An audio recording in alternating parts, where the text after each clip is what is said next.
We are to start with the 8th chapter, International Economic Organization. We have been learning all our lessons only through online. From June, we are yet to meet even once. But there are certain advantages as well as disadvantages in this online teaching mode. But let us look only at the positive side. As students, you have ample opportunity to go through the same video again and again, and you can learn it even more better. So please don't be saying that it is difficult. Since we are not able to come to school, we are not able to learn anything. Just look at the positive side of it, and we have to move with this. Okay, let's pray that God wipes out this virus completely from the nation, and we meet very soon physically in our classrooms. Okay, until such time, let us wait with patience and learn everything through this video lesson. I'll be teaching International Economic Organization from this class onwards. In the previous chapter, we have studied the basis of trade, then the gains from trade, the terms of trade, the balance of payment, and foreign exchange. So when trade takes place among countries, the developed countries always stand to gain, and the less developed countries suffer from the adverse effects of terms of trade as well as the balance of payment, and of course the exchange rate also. So only the developed countries, they gain a lot through trade. Especially after the Great Depression of 1930s and after the World War II, every nation had its own policy. Each nation had its own policy, and every country had some trade restrictions. They had exchange controls and exchange depreciation to boost their exports and to restrict imports considerably. So what happened? There was a major problem after 1930 and after the World War II. So some of the national leaders and economists, they thought of having a conference at Bretton Woods. It was formerly known as the United Nations Monetary and Financial Conference. So it was called as the Bretton Woods Conference. Around 730 delegates from 44 allied nations met at a hotel, Mount Washington Hotel, which was situated in Bretton Woods. Bretton Woods is a place near New Hampshire, United States. So these people, around 730 people, met there, and they decided to create the IMF, the World Bank, and the ITO, or the International Trade Organization. So in the Bretton Woods Conference, they proposed to create the IMF, the World Bank, and the International Trade Organization, ITO. So here in this picture, you can see John Maynard Keynes and Harry Dexter White. They are the founding fathers of both the World Bank and the International Monetary Fund. So during the Bretton Woods conference, this is very, very important, the delegates decided to create 3 international organizations: the International Monetary Fund, the IMF, the World Bank, and the International Trade Organization.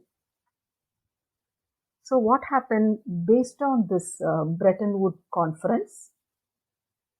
The IMF was created in the year 1945 with its headquarters at Washington, D.C. Then later on, the World Bank was also established in the year 1945 with the headquarters at Washington, D.C.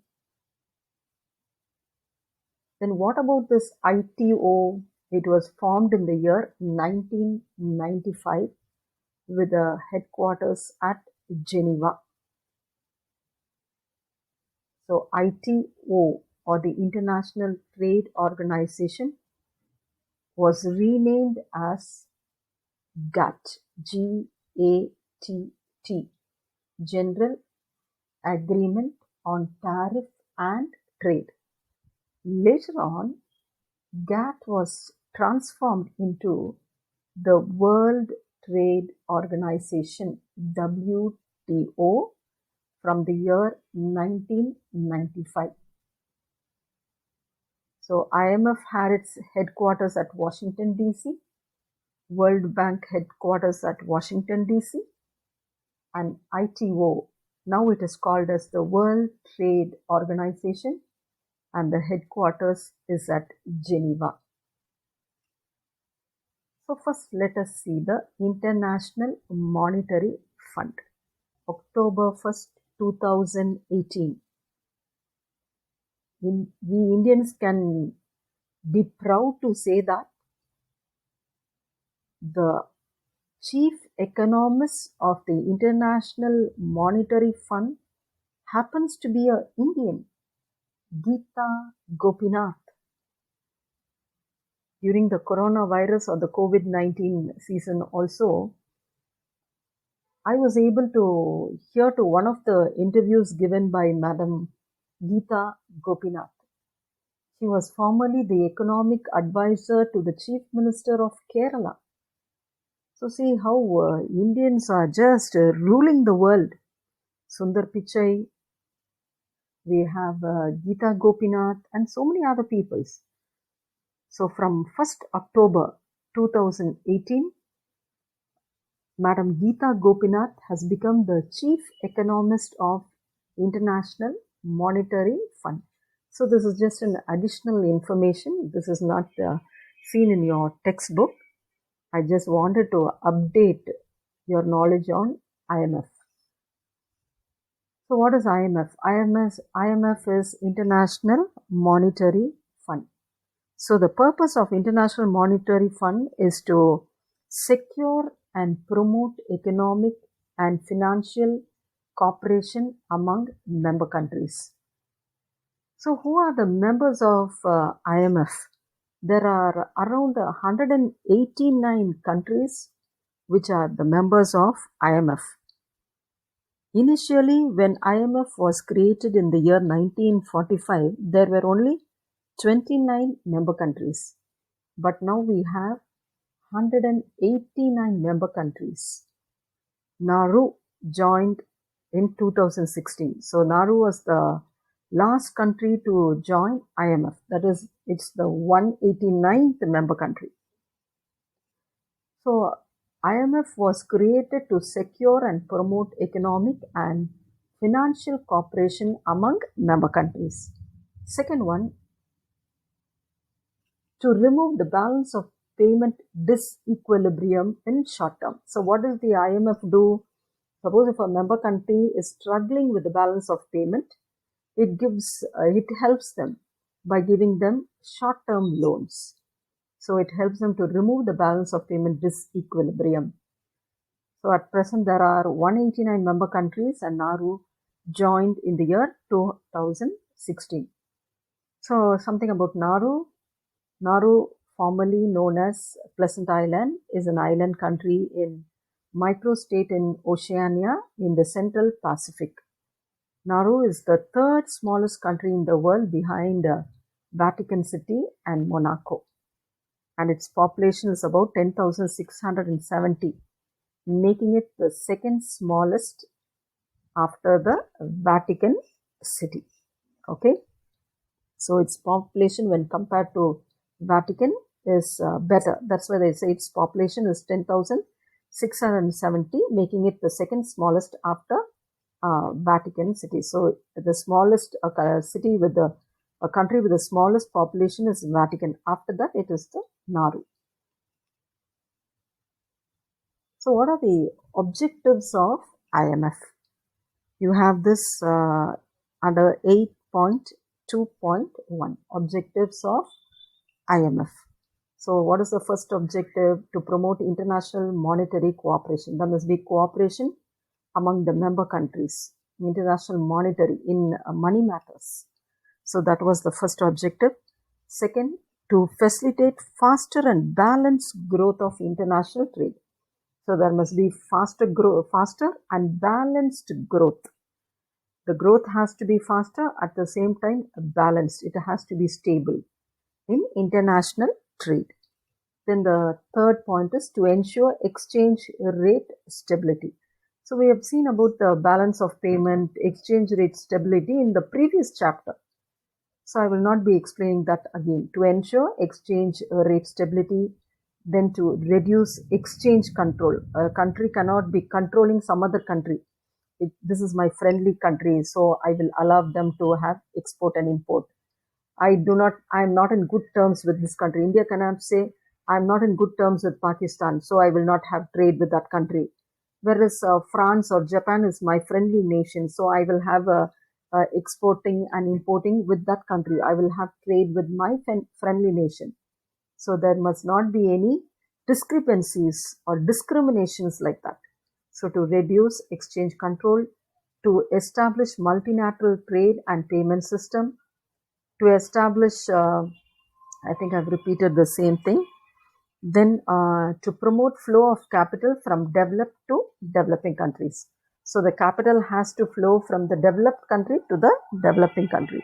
So these are the objectives of IMF. So what are the functions of IMF? Functions of IMF can be categorized as bringing stability in the exchange rate. There must be stability in the exchange rate. So the IMF is maintaining exchange rate stability and emphasizing devaluation criteria. Suddenly a nation cannot say that I am going to devalue my money or I am going to devalue my currency. Everything can be done by getting permission only from the International Monetary Fund. I'm talking only about the member countries, not all countries, only the countries which are the members of IMF. They have to get advice from the IMF and then only they can do everything.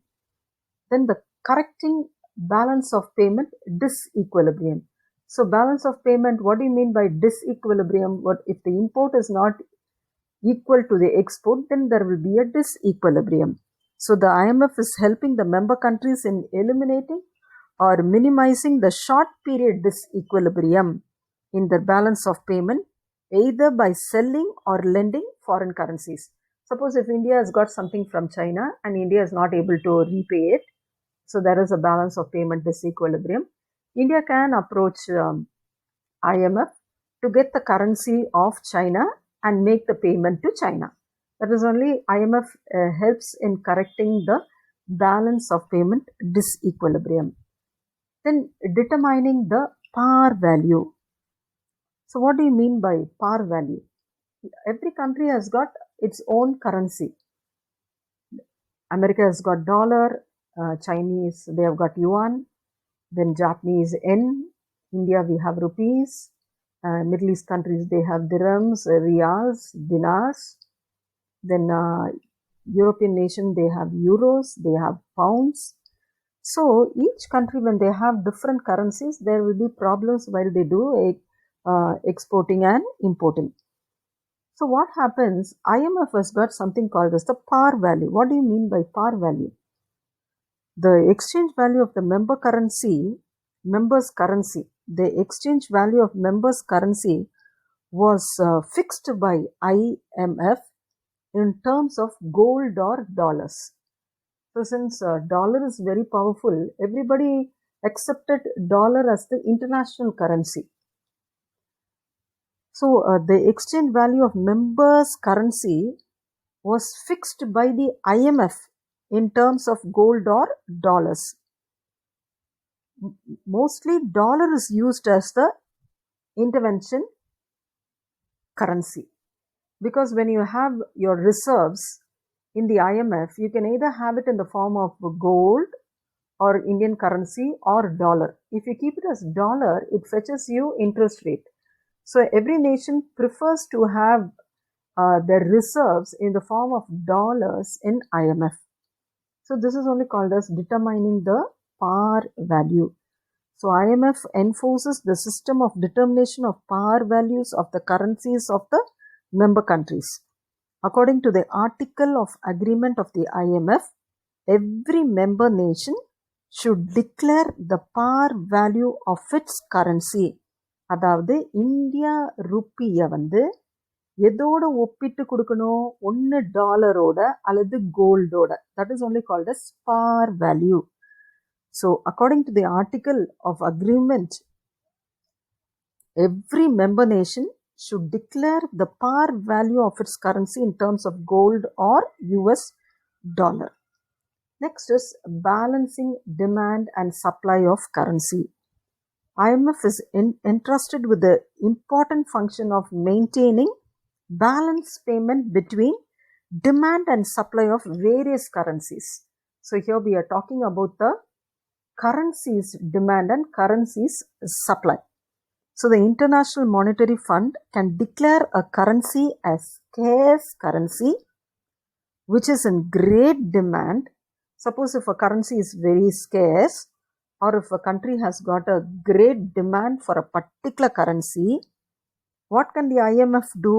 The IMF can increase its supply by borrowing it from the country concerned or by purchasing the same currency in the exchange of gold. Suppose if dollar is demanded most by all the nations, and if IMF wants to have that dollar, it can either borrow dollar from America, or it can give gold to America and purchase the dollars and keep it in IMF, so that other countries can also get dollars from IMF and it can be used for its transaction. So balancing the demand and supply of currency. Next one, reducing trade restrictions. The fund also aims at reducing tariffs and other trade barriers imposed by the member countries with the purpose of removing restrictions on remittance of funds or to avoid discriminating practices. So reducing trade restrictions, அது ஏற்கனவே நான் சொன்ன மாதிரி, இது எனக்கு பிடிச்ச country, அதனால் நான் உங்களோட ட்ரேட் வச்சுப்பேன், இவங்களோட நான் வச்சுக்க மாட்டேன், அந்த மாதிரி எந்த ஒரு குழப்பமும் இல்லாதபடிக்கு IMF என்ன பண்ணுது, ட்ரேடில் என்னென்ன ரெஸ்ட்ரிக்ஷன் டிஸ்கிரிமினேஷன்ஸ் இருக்கா அல்லது ஒரு பிரச்சனை இருக்குதா, IMF வந்து இன்டர்வீன் பண்ணுது மெம்பர் கண்ட்ரீஸோட சுமூகமாக ட்ரேட் கேரி அவுட் பண்ணுறதுக்கு. Then it also provides credit facilities. So IMFல வந்து ஃபண்டு எப்படி வருது, IMFக்கு வர ஃபண்டு வந்து 2 டைப்ஸாக வருது. ஒன்று வந்து quotas and another one is through loans. So இப்போ இன்டர்நேஷ்னல் மானிட்டரி ஃபண்டுன்னு நீங்கள் சொல்லிட்டு இருக்கீங்களா மிஸ், அதுக்கு காசு எங்கேருந்து வருது? So IMF generates its funds in 2 ways. One is quotas and the other one is through loans. What is meant by quota? இப்போ India வந்து அதில் மெம்பராக ஆகணும்னா இந்தியா வந்து ஒரு தொகையை அவங்களுக்கு சப்ஸ்கிரிப்ஷனாக கொடுக்கணும். இப்போ 189 கண்ட்ரீஸ் இருக்குன்னா all the 189 countries must pay subscription to the IMF. That is only called as quota. So how do they decide quota? Which country has to pay how much quota? Based on the economic growth or the economic condition of the country, quotas are decided. So India பார்த்தீங்கன்னா ஆரம்பத்தில் India வந்து கோட்டாவில் 5th country which gave the largest quota in IMF. Till 1970, India stood 5th. But now India is in the 13th position. இந்தியாவுடைய share ஐஎம்எஃப்ல வந்து 13th பொசிஷனில் இருக்குது. அப்படின்னா என்ன அர்த்தம்? நம்மளை விட கோட்டாஸ், நம்மளோட ஃபண்ட்ஸ் நிறைய கொடுக்குற 12 கண்ட்ரிஸ் நம்மளுக்கு முன்னால் இருக்குது. இந்தியா வந்து 13th கண்ட்ரியாக இருக்குது. ஸோ இந்த கோட்டாஸை பேஸ் பண்ணி தான் கிரெடிட் ஃபெசிலிட்டி நம்மளுக்கு கிடைக்கும். ஸோ ஒரு கண்ட்ரி எவ்வளோ கோட்டா வச்சுருக்கு, suppose if I have India வந்து கிட்டத்தட்ட 2528 million dollars we have kept in IMF. So அதுக்கேற்ற மாதிரி தான் நம்மளுக்கு கடன் கொடுப்பாங்க. நம்ம எவ்வளோ கோட்டா வச்சுருக்கோமோ அதுக்கேற்ற மாதிரி தான் கடன் கொடுப்பாங்க. Okay, so these are the functions of IMF. First we saw the objectives of IMF, then we saw the functions of IMFs. What are the facilities offered by IMF? IMFலேருந்து என்னென்ன சலுகைகள்லாம் கிடைக்குது? A member country can avail the basic credit facility, the extended fund facility, the compensatory financial facility, the buffer stock facility, the supplementary financing facility, and the structural adjustment facilities. So these are the facilities offered by IMF. So what is basic credit facility? Any country with a problem can get credit, or they can borrow from the IMF. This is given to all the member countries. So the basic credit facility is given to all the member countries. So IMF provides financial assistance to its member nations to overcome their temporary difficulties relating to balance of payment. So நம்மளுக்கு ஏதாவது ஒரு பிரச்சனை member கண்ட்ரியில் balance of payment விஷயத்தில் ஏதாவது பிரச்சனை இருந்தால் we can borrow from the IMF. This facility is called as the basic credit facility. Next one is called as the extended fund facility. What is extended fund facility? Under this arrangement, the IMF provides additional borrowing facility to all its member countries. எவ்வளோ கொடுக்குறாங்களா? 140% of its quota. நம்ம quota 100 வச்சுருந்தா அவங்க எவ்வளோ கொடுக்குறாங்களா? 140% of our quota கொடுக்குறாங்களா, more than what we have given as quota. So now it has changed to 145. அப்பப்போ they change all these quotas. Once in 5 years, the board of directors sit together and they change the quotas. So 145% additional borrowing. 3 yearsக்குள்ள நம்ம என்ன பண்ணணும்? திருப்பி கொடுத்துடணும். the rate of interest will be very low. Next we have the compensatory financial facility. This was established in the year 1963. அப்புறம் இதை வந்து இன்னும் விரிவாக்குனாங்க. First இந்த compensatory financial facility வந்து it was established in the year 1963. So IMF established compensatory financial facility to provide additional financial assistance to the member countries. எந்த மாதிரி member countries? Particularly primary goods producing countries. Countries like India. Primary goodsனா என்னது? wheat, rice, இந்த மாதிரி produce பண்ணுற கண்ட்ரீஸ்க்கு மட்டும் என்ன பண்ணிட்டு இருந்தாங்களாம்? இந்த compensatory financial facility கொடுத்தாங்களாம். After that, in 1981, the coverage of the compensatory financial facility was extended to the payment problem caused by the fluctuation in the cost of cereal inputs. First 1963 வரைக்கும் they gave this compensatory financial facilities to countries which were producing only primary goods such as wheat and rice. Later on in 1981, inputs, cereal inputsக்கு கூட கடன் கொடுக்க ஆரம்பிச்சாங்களாம். So நான் சொன்னது புரிஞ்சுதா? 1963 வரைக்கும் இந்த fund ஒரு குறிப்பிட்ட கண்ட்ரீஸ்க்கு மட்டும் தான் கொடுத்துட்டு இருந்தது. 1981 அப்புறம் இட் எக்ஸ்டெண்டட், விரிவடைந்தது. சீரியல் இன்புட்ஸ், மற்ற ப்ராப்ளம் இருந்த கண்ட்ரீஸ்க்கு கூட they started giving this loan. Next is the buffer stock facility. Buffer stock facility. So what is buffer stock? Suppose in the time of good harvest, இப்போ wheat, rice நல்ல harvest இருக்க time, the price of the wheat and rice will fall down because there is plenty. It is harvest time. நிறைய இருக்கிறதுனால price என்ன ஆகும்? drastically it will fall down. So the agriculturals will face lot of problems. விலை கம்மியாக போக போக அவங்க என்ன பண்ணிடுவாங்க? கெட்டு போகிறதோட கொடுத்தா பெட்டர்ன்னு சொல்லிட்டு என்ன பண்ணிடுவாங்க? அடிமாட்டு விலைக்கு வித்துடுவாங்க. So what is the government doing? They are procuring the rice and wheat from the agriculturists and they are stocking it up. This is only called as buffer stock. தேவைக்கு போக மீதி என்ன பண்ணிக்கிறாங்க, ஸ்டாக் பண்ணிக்கிறாங்க. எந்த டைம்ல யூஸ் பண்றதுக்கு, harvest அறுவடை இல்லாத பஞ்ச நேரத்துல இந்த பொருட்களை விற்றா காசு எப்படி கிடைக்கும், நிறைய கிடைக்கும். This is only called as buffer stock. Buffer stock is a system which buys and stores or stocks at time of food grains when it is in plenty. When it is harvest time and the production is in plenty, the government buys these goods from the agriculturists and they store it up or they stock it up. Okay, so this is only called as buffer stock facility. So the IMF gives loans to countries which produce primary food items. Primary food producing countries க்கு இந்த கடன் வசதி கொடுக்குறாங்க. Buffer stock facility. This was established in the year 1969. Next you have the supplementary financing facility. Under the supplementary financing facility, the IMF makes temporary arrangements to provide supplementary financial assistance to member countries. இது தற்காலிகமானது. டெம்பரரியா ஒரு ப்ராப்ளமை solve பண்றதுக்கு எந்த கண்ட்ரியில் அந்த problem இருக்கோ அவங்களுக்கு கடன் கொடுக்கிறது. That is only called as supplementary financial facility. Then you have the structural adjustment facility, SAF. This was established in March 1986. So here they provide additional balance of payment assistance on concessional terms to the poorer member countries. So எந்த country ரொம்ப புவராக இருக்கோ அவங்களுக்கு இந்த structural adjustment facility கொடுக்குறாங்க. Then you have something called as a special drawing rights, SDRs. This is very, very important. This is found as a box item in your textbook. You can follow it from your textbook itself.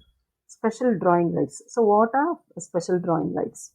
Special drawing rights, SDRs, are otherwise called as paper gold. So the other name for special drawing rights is paper gold. They are a form of international reserves created by the IMF in the year 1969 to solve the problem of international liquidity. So IMF வந்து இந்த இது எப்போ establish பண்ணாங்க, 1969. International ரிசர்வ்ஸ்னால் என்னது, ஐஎம்எஃப்ல வந்து சில international கரன்சியை வந்து என்ன பண்ணியிருப்பாங்க, ரிசர்வாக உள்ளே வச்சுருப்பாங்க. இப்போ இந்தியாவுக்கு வந்துட்டு dollar தேவைப்படுதுன்னா we can go and ask IMF. So they give it from the reserves. So these reserves are allocated to the IMF members in the proportion to the fund quotas. எவ்வளோ quota நம்ம வச்சுருக்கோமோ அந்த கோட்டாவை பொறுத்து நம்மளுக்கு இந்த reserves கிடைக்கும். SDRs are used as a means of payment by fund members to meet balance of payment deficits and the total reserve position with the fund. So depending on our total position or the amount of fund that we have kept in the IMF, based on that SDRs can be drawn from the IMF. Next, what are the achievements of IMF? So establishment of monetary reserve fund, maintains monetary discipline and cooperation. Member countries kulla ஒரு discipline இருக்கணும், ஒரு cooperation இருக்கணும். So these are all the achievements. Then they have special interest in the problems of UDCs. UDCs means underdeveloped countries. So these are the achievements of IMF. So India and IMF, இது ஏற்கனவே நான் சொல்லிட்டேன். Till 1970, India stood 5th in the fund and had the power to appoint permanent executive directors. So till 1950, our contribution to the IMF was really big. So India stood 5th in contribution towards IMF. So we had the power to appoint permanent executive directors. After that, after 1970, our quota has reduced. Now India is in the 13th position. So India is the major beneficiary country. India got various funds by its regular repayments of debts. So whenever India borrows from IMF, we pay everything regularly.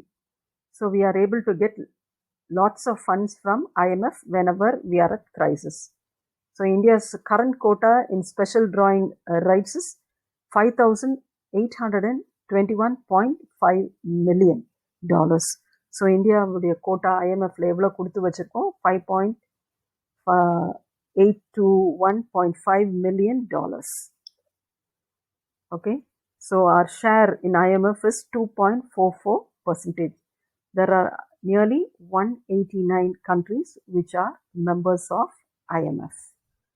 So this is all to do with IMF, International Monetary Fund.